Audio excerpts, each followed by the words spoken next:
Today, I wanted to break apart the saying 2 steps forward and 1 step back, and how this process of regression, progress and regression, and healing is very normal, and how to work with that more effectively so that we don't get discouraged. So, working with people for many years, probably the biggest barrier isn't their external environment, isn't their relationships, it's their own tendency towards criticism and discouragement of self.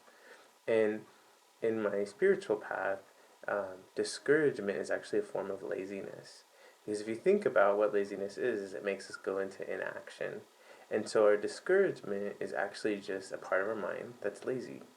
And it's very emotionally driven, so we often protect our discouragement. So when I've talked to people about that, they're pretty open, but I can see them like, you don't understand.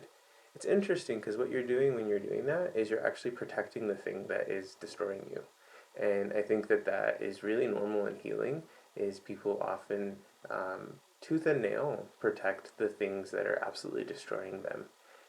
And then when people try to support them, they actually lash out and attack the people that are actually trying to support them so that they can stay kind of isolated and stuck with their discouragement. Because there's a version of themselves that they're very attached to. So it might suck, hurt, not work out, but we can become very familiar. Humans like to function on autopilot. So I don't know if you remember when you first learned how to drive a car, but you had to be really present because you didn't know what you were doing. And over time, your brain goes into a state of autopilot. So I'm sure you've had times where you've driven home and you don't even remember really driving. And that's our subconscious mind that's functioning. And our subconscious mind is really focused in the past and create. So our mind is always creating our reality. But what's happening for most people is they're so stuck in the past that they're actually just recreating the past.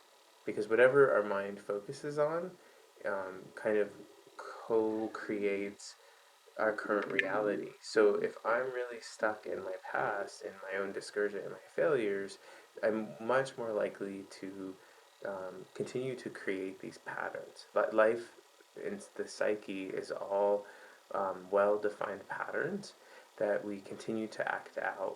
And our mind likes to go to subconscious levels because then it doesn't take as much effort. So if you going back to the analogy of driving, when I first learned how to drive, I had to be very present every moment to figure out what I was doing and how I was doing it.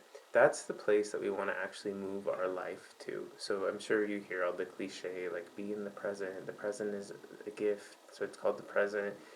But there's very much wisdom in that because the level our mind, the frequency our mind is functioning on, is what is creating our reality.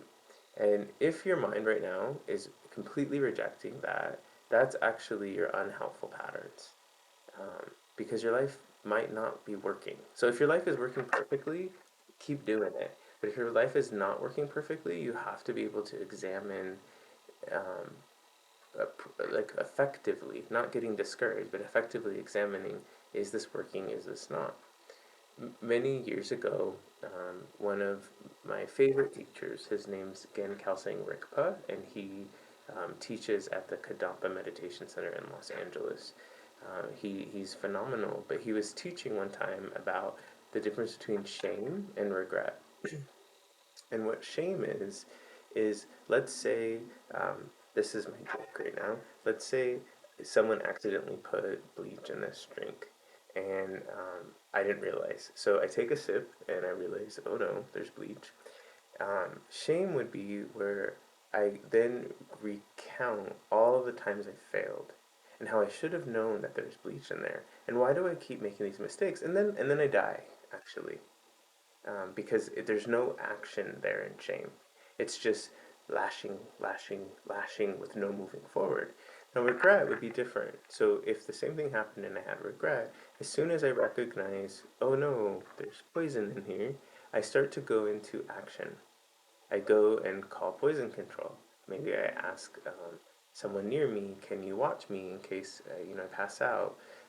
Calling 911, doing something actually to remedy the situation. And it's really important for us to learn regret because we're very steeped in shame. I very rarely met someone who is not completely steeped in shame, and they'll often do the same thing to me when I'm trying to help them. Is they'll turn that onto shaming me. Fortunately for me, is I have enough um, consciousness that I don't fall into that. Usually, I mean, probably bad days, and so that's what happens with us with progress. Is we make progress, and then part of our mind wants to go back to the patterns, the subconscious patterns, and that's when we make a step back.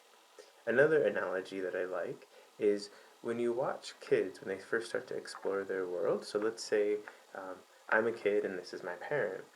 They're healthy, connected kids are going to stay really close to their parent and just kind of explore the world. And then they'll slowly start to kind of move away and make some push out. But usually they'll go back and just touch the parent. You actually see them there just kind of touching the parent. And this is because this is safety. This is their base. And as they grow, if they have an appropriate level of self confidence and those kind of things, they'll slowly start to move out and come back less and less. But they'll keep looking back. So this is the same thing with our growth. So let's say this is my anger, and I'm really steeped in my anger. I'm going to want to stay near it, and then I'll start to move out, like learning some new approaches or something. And then life might stress me out, and so I'm gonna go back and just check in to make sure it's there. And the goal is when you take a step back, you just recognize I'm just making sure it's there. Now, how do I move forward and back out instead of I knew I'd fail. I suck, and or we start going blaming the world. If this person wouldn't have done this, I wouldn't have gotten mad. All of this is useless. It's not helpful, and you're not going to make the progress you want or attain the happiness that you want.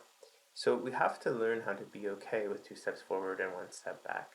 And we have to learn how to start to oppose our own discouragement. Whatever stories you have that you think solidify your discouragement, those are not your friends.